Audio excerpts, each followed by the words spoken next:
America के default होने का खतरा।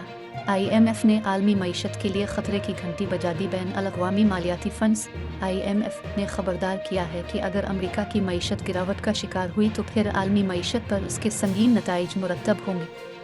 जुमेरात को मीडिया से गुफ्तगू के दौरान IMF की तर्जुमान जूली कोज़ेक ने कहा कि मुल्की कर्ज़ों के तेज़ी से बढ़ने की वजह से अमेरिका के डिफ़ॉल्ट होने के खतरात बढ़ गए हैं, जो आलमी मईशत के लिए बहुत ज़्यादा संगीन साबित हो सकते हैं।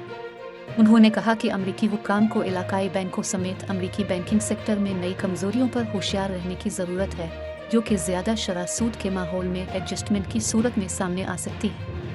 कोज़ेक ने कहा कि IMF फौरी तौर पर उन असरात का अंदाज़ा नहीं लगा सकता जो अमरीकी डिफ़ॉल्ट की सूरत में आलमी शरह नमू पर मुरतब हो सकते हैं। उन्होंने मज़ीद कहा कि शरह सूद में इजाफे की वजह से भी अमेरिका के डिफ़ॉल्ट होने के खतरात हैं और इसी वजह से आलमी मईशत अदम इस्तेहकाम का शिकार हो रही है। हम उन शदीद असरात से बचना चाहते हैं। IMF की तर्जुमान ने अमेरिका से मुतालबा किया कि वो मुत्तहिदा होकर माशी मसाइल को हल करने के लिए इत्तेफाक राय पैदा करें और जल्द अज जल्द बड़े फैसले करके मामले को हल करें।